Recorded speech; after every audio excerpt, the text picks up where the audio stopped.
Alors, notre deuxième intervenant, ça va être Raphaël, sans deux LE, Raphaël Arnaud, qui est député LFI du Vaucluse et qui, avant ça, a été cofondateur de la Jeune Garde. Donc on peut dire qu'il connaît l'extrême droite à peu près sous toutes ses coutures et il pourra peut-être répondre à cette question, c'est-à-dire est-ce qu'il y a deux extrêmes droites, une dans la rue et une dans les urnes, ou est-ce qu'on a affaire à la même bête, en fait, Raphaël? Bonsoir à tout le monde. Oui, on va dire pour commencer, pour répondre très simplement à la question, non, il y a une seule et même extrême droite, donc je dirais des extrêmes droites, mais en tout cas qui partagent le même agenda politique, les mêmes visions politiques, les mêmes idéologies politiques, et ils avancent ensemble.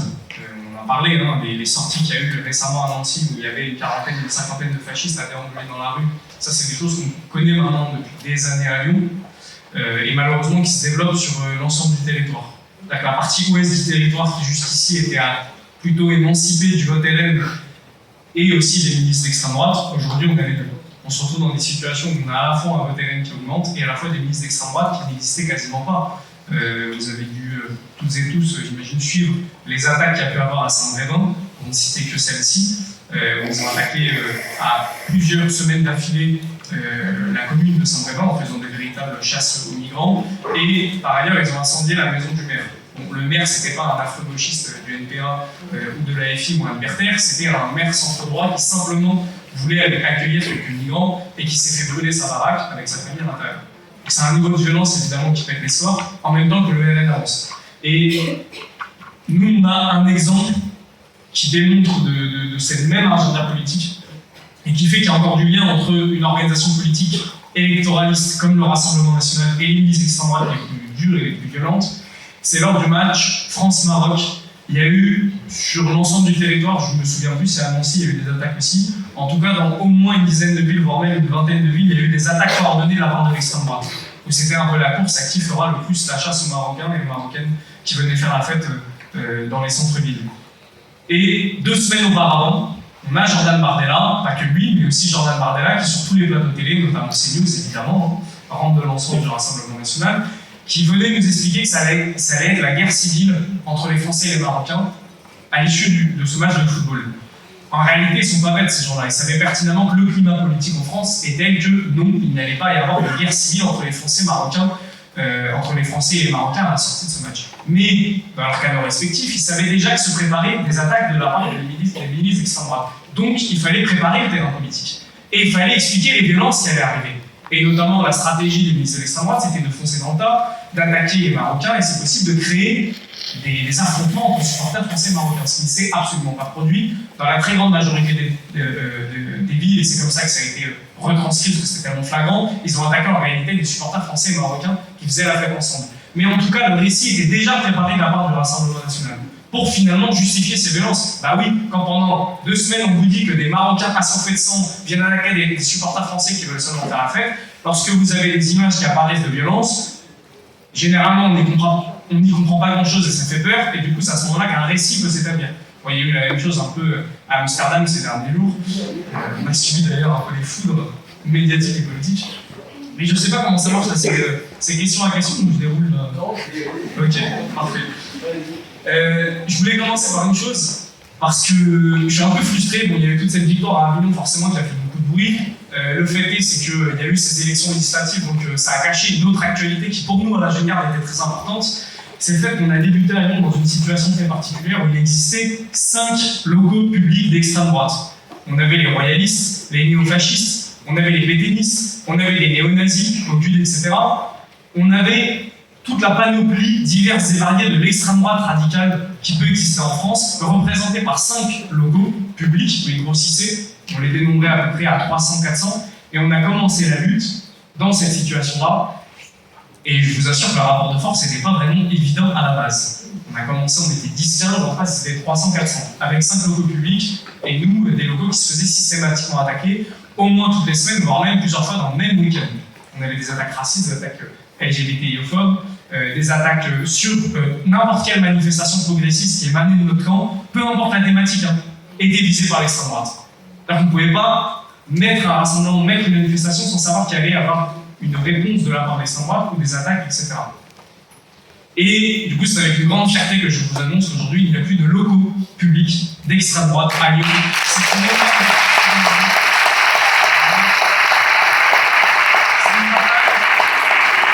C'est une bataille évidemment qu'on a menée avec la Jeune Garde, mais surtout de façon unitaire dès le départ. On en a parlé de l'unité avec cet effet d'un point de vue électoral, mais dès le départ, nous sur le terrain, on l'a mis en application.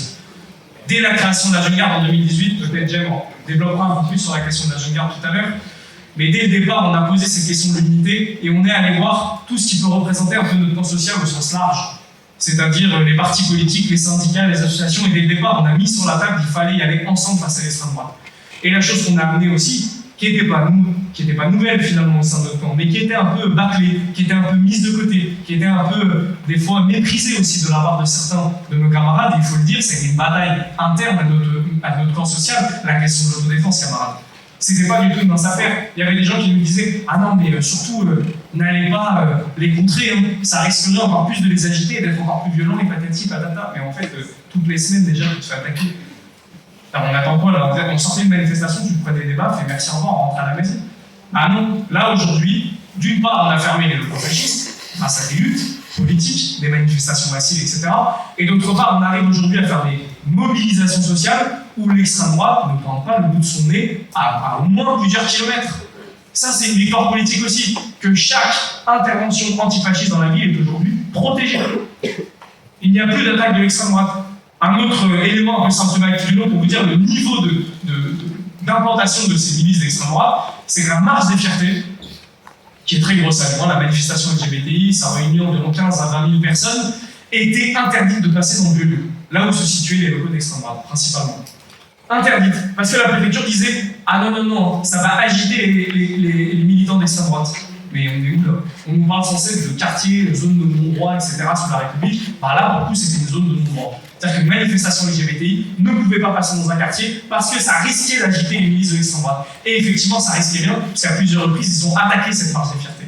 Et aujourd'hui, je vous le dis encore une fois avec une grande fierté, les fascistes ne peuvent plus attaquer cette marche des fiertés parce que grâce à l'autodéfense collective et unitaire, on a réussi à les repousser.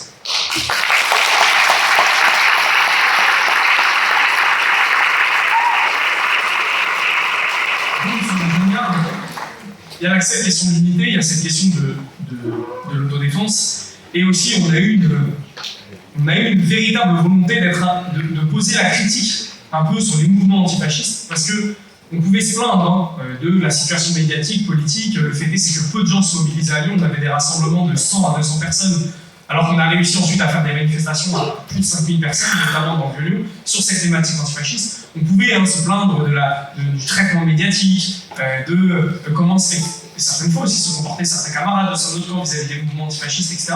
Mais il a fallu aussi mettre sur la table la question de l'autocritique de nos propres mouvements. Comment ça se fait qu'à un moment, dans une situation, la population, de façon globale, était plus effrayée par des militants antifascistes que par des fascistes? Enfin, il y a quand même une problématique là. Et à un moment, il a fallu poser ça aussi sur la table. Là, maintenant, ça nous paraît évident à nous, avec la Jeune Garde, parce qu'on a réussi à ramener un peu de fraîcheur dans tout ça, mais je peux vous assurer que c'était pas du tout une mince affaire. Et en plus de ça, par-dessus le marché, les fascistes n'étaient même plus effrayés par ces mouvements antifascistes. On était dans cette situation où à la fois on faisait tout peur aux fascistes, ce qui était quand même censé être le but un peu premier, et en plus de ça, on effrayait notre camp social.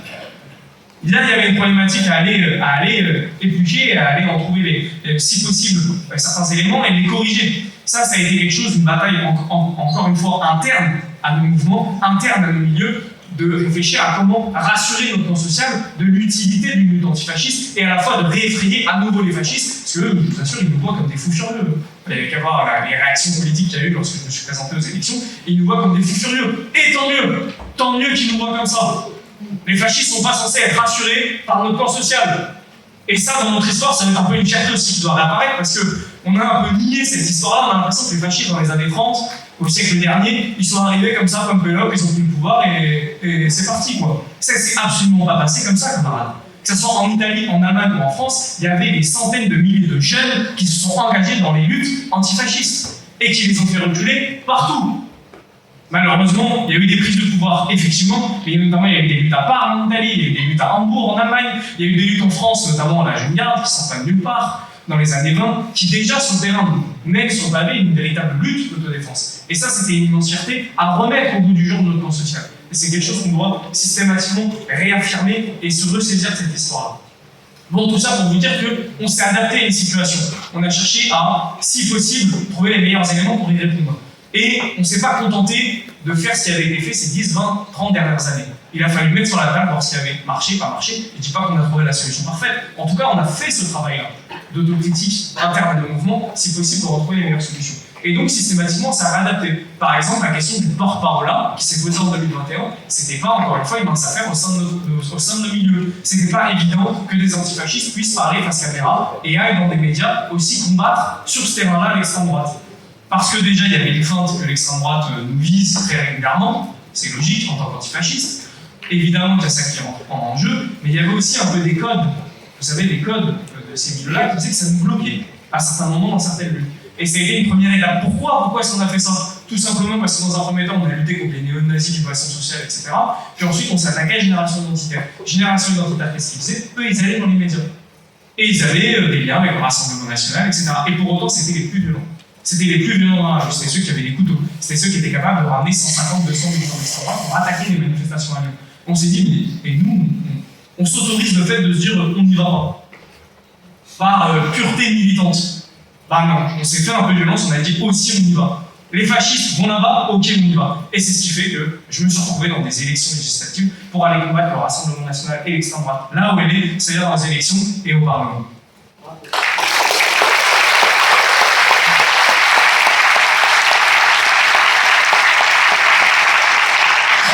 Donc, le panel de la lutte antifasciste est large. Nous, on amène des solutions avec la Gegarde, c'est une partie des solutions, mais on a tout un tas d'autres spectres. On a des camarades qui s'engagent à 100% sur les réseaux sociaux, sur YouTube, en faisant des vidéos, du contenu, des journalistes. On a évidemment des camarades qui sont historiens, sociologues, peu importe. Des camarades qui luttent sur l'écologie, je crois que tu vas en toucher deux mots. Des camarades qui luttent aussi au sein des syndicats, peu importe. La lutte contre l'extrême droite et la lutte antifasciste doit être diverse et variée, la plus large possible. Mais en tout cas, toujours garder à cet esprit qu'on ne se refuse rien par tous les moyens nécessaires. Et c'est un peu ce qui nous a animés avec la Gegarde. Il y a souvent ce slogan par tous les moyens nécessaires, un peu pour se faire plaisir. C'est réellement ce qu'on a voulu mettre en pratique. Et je pense qu'il doit être la solution face à l'extrême droite, c'est par tous les moyens nécessaires les faire reculer, mais stratégiquement et tactiquement évidemment. Ça se pose à chaque situation. Évidemment qu'on ne lutte pas de la même façon face à des milices d'extrême droite armées dans les rues qu'à l'Assemblée nationale face à des guignols qui essayent de mettre des cravates pour mieux passer. Ça, évidemment, c'est pas tout à fait le même type d'engagement, n'empêche qu'il y a la même, c'est une continuité tout simplement. Il y a la même lutte à la fin et la même volonté de les faire reculer. Bon, je vais vous parler quand même un peu du RN à l'Assemblée nationale. Parce que, quand bien même on est militant, quand bien même on sait que tout ce qu'ils nous racontent dans les médias c'est n'importe quoi, etc., il y a quand même des discours qui finissent par pénétrer un peu nos pensées, nos imaginations, notre imaginaire politique. Et moi, quand je suis arrivé à l'Assemblée nationale, j'avais aussi un peu ce truc de dire le Rassemblement national, ils vont la jouer le discret, ils vont faire attention, ils la jouent, vous savez, des diabolisations, comme on aime bien dire, etc. Pas du tout. Ils sont en roue libre, les mecs. Je suis en commission éducation et affaires culturelles. Peu importe la thématique, on peut recevoir des syndicats, des intervenants et des intervenantes qui travaillent dans l'éducation, qui travaillent dans la culture, peu importe, intervention du RN. Oui, mais quand même, l'islamisation dans l'école est pas celle-ci, c'est pas vrai. Vraiment, ne surtout pas s'imaginer que le RN, ils font attention. Ils ne font attention à rien. Ils sont en roue libre totale, ils sont voie de gauche sur l'autoroute, il n'y a plus de flash, il n'y a plus rien. C'est en roue libre, c'est à 200 km/h. Et nous, face à ça, effectivement, il va falloir qu'on s'affaire. Et c'est là où il y a un rôle aussi à jouer de la part de la gauche radicale. Tu parlais de programme de rupture, moi je pense qu'il y a le cœur un peu de la lutte aujourd'hui, c'est d'affirmer un programme radical face à l'extrême droite, parce que sinon, effectivement, on leur laisse le boulevard. Et pour le coup, ils se refusent rien. Et aujourd'hui, on leur accepte tout. Et ils ont surtout une radicalisation de la droite. Aujourd'hui, la droite, on se demande si elle existe encore. Vous avez vu là, Elon Musk qui parle de péter en gros tout le service public, c'est un peu plus ou moins le programme, comme Javier Milei avec la tronçonneuse, lorsqu'il a dit qu'il allait défoncer le service public et la culture en Argentine, t'as toute la droite qui applaudit. Et t'as des libéraux historiques qui disent quand même qu'est-ce que ça ferait du bien d'un Trump en France. Donc on a une radicalisation extrême de la part de la bourgeoisie et de la droite de façon générale, et qu'effectivement il va falloir la faire fermer. Bon. Et on a quand même une situation intéressante à l'Assemblée nationale, c'est pas oublier qu'on a gagné, camarades. C'est vrai que c'est très bête, on a l'impression des fois, parce que Macron il a fait son tour de magie, là, autoritaire, on a l'impression qu'on n'a pas gagné, mais si on a gagné. Et je vous dis qu'à l'Assemblée nationale, ça se voit fort. Le bloc ANFP, ça sent que on les embête bien comme il faut. En plus, on a des profils sympas, des fichiers, tout ça, histoire de bien titiller. Et oui, ça les emmerde. Et on a un bloc macroniste aujourd'hui qui est réduit. Franchement, ils font de la peine des fois. Ils sont quatre comme ça, en mode ouais, ils s'y croient même pas. Et du coup, on a eu toute cette séquence du budget, cette bataille du budget qui finalement. Oui, on sait qu'à la fin, le gouvernement, ils vont certainement mettre des 49.3. Là, on sait que le budget a été refusé, il va être envoyé au Sénat. On sait qu'à la fin, ils vont faire des tours de force autoritaires. Mais c'était une bataille intéressante parce que c'est un peu un tour de chauffe en réalité. Les forces politiques en action, ce budget, à l'Assemblée nationale. Et là, c'est laissé quand même des choses dans cette bataille-là. Déjà, première chose, tout le monde en a conscience, les macronistes sont aux abois. C'est fini. On sent que là, les libéraux, ça n'existe plus. C'est une toute petite force politique qui n'arrive pas à trouver ses dynamiques. Entre eux, c'est le bordel. Suivant les amendements, il y avait le tiers des macronistes qui votaient ça, l'autre tiers qui votait ça, et l'autre tiers des républicains qui votaient ça. Donc vraiment, c'était la vanille générale là-bas. En face, on a le Rassemblement national. Bon, comme vous le savez, la question sociale pour eux est une variable d'ajustement. Le cœur idéologique de l'extrême droite, c'est pas la question économique. Et c'est là où d'ailleurs les camarades, je pense, font des erreurs des fois d'analyse politique sur ce qui est véritablement l'extrême droite. Oui, évidemment que c'est un allié du capital. La question se pose même pas, c'est même pas un allié, c'est un défenseur, un des plus brutals du capital. Par contre, le cœur idéologique de l'extrême droite, l'autonomie politique de l'extrême droite, ce qui fait qu'ils existent sur le champ politique, ce qui fait qu'ils se lèvent le matin, ce qui fait qu'ils vont coller des affiches, ce qui fait qu'ils nous attaquent, ce qui les motive politiquement, c'est le racisme. Et c'est la question du suprémacisme blanc. C'est ça le cœur idéologique.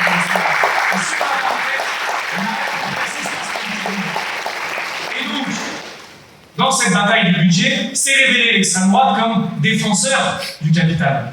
Parce que l'extrême droite, systématiquement au cours de son histoire, et c'était pareil le siècle dernier, essaye au maximum de repousser l'idée qui serait le grand allié du capital jusqu'à son accession au pouvoir. Sauf que là, ils sont dans une situation terrible. C'est qu'à la fois, ils ne sont pas vraiment au pouvoir, malgré tout ce que leur offre Macron et ses compagnons. Ils ne sont pas vraiment au pouvoir, mais ils sont obligés de protéger le capital comme ils auraient aimé le faire plus tardivement, parce que les macronistes, eux, ne peuvent pas le faire à l'Assemblée. Ils ne sont pas assez nombreux. Du coup, le Rassemblement national est obligé de se dévoiler. Et on a eu des scènes, mais complètement dingues. On avait des députés RN qui se levaient, mais rouges de colère, notamment Tanguy, mais pas que, rouges de colère, qui engueulaient les macronistes au milieu en disant « Mais vous vous rendez compte, vous avez vu tout ce qu'ils sont en train de faire passer, ils sont en train de taxer tous les riches, revenez à l'Assemblée !» Non mais c'était fou comme situation. Et je peux vous assurer que ça les emmerde. Parce que nous, là, on les a tamponnés pendant 2 semaines en disant « Bah voilà, en fait, ceux qui protègent l'économie, c'est le capital, c'est le Rassemblement national. » Et les quelques derniers amendements, le RN s'est senti obligé de faire semblant de voter avec nous sur quelques amendements. C'est bien qu'ils subissent un peu la situation dans cette période où à la fois ils se prennent encore une fois pour le pouvoir et à la fois ils sont obligés de prendre la défense du capital. Donc on est quand même dans une séquence intéressante à l'Assemblée nationale et je vous le dis, ça fait du bien d'y être et qu'on gagne quand même beaucoup de choses et vraiment il y a des fois ils baissent la tête et c'est une énorme fierté d'être là-bas et d'avoir mené cette campagne législative et je pense qu'ils s'en mordent bien les doigts par rapport à tous les pronostics qui étaient annoncés évidemment. On applaudit là quand même.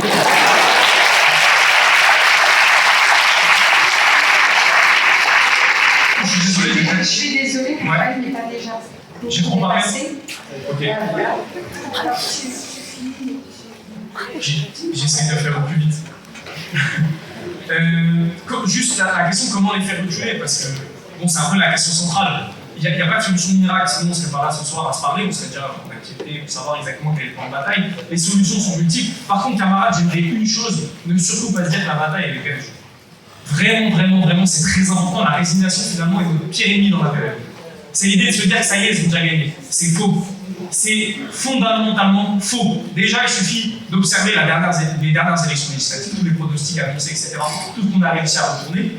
Et s'il fallait un peu vous remonter un peu les pneumatiques dans la période, il y a un article qui est passé un peu à travers là récemment, c'est le fait que Bernard Arnault, quand même l'homme le plus puissant de la planète, il n'y a pas plus riche que Bernard Arnault. Bon, des fois, c'est un peu la concurrence avec Elon Musk et compagnie, mais c'est en tout cas un des hommes les plus riches de la planète. Il est français, il est chez nous, Bernard Arnault. Bon, le gars a tellement flippé qu'il a mis tout ce qu'il avait en action pour empêcher que le DFP mette en place un gouvernement. Il y a eu comme ça plusieurs articles de presse que c'est passé un peu à travers. Mais ça, c'est Les camarades, eux, on a fait flipper l'homme le plus puissant de France. Hein. Un peu de fierté quand même, un peu de dignité dans la tête.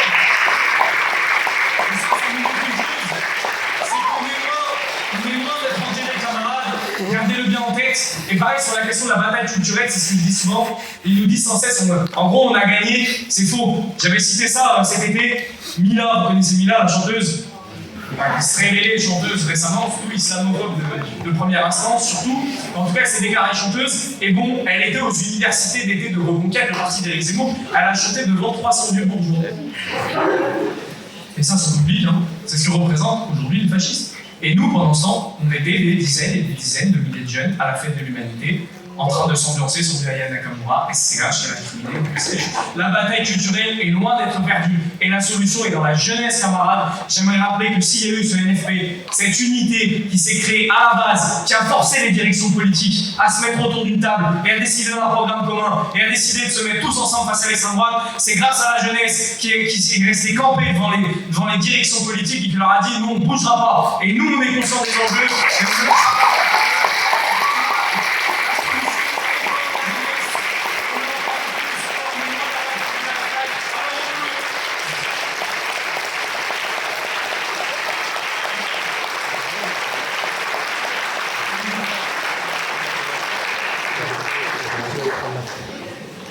Merci Raphaël.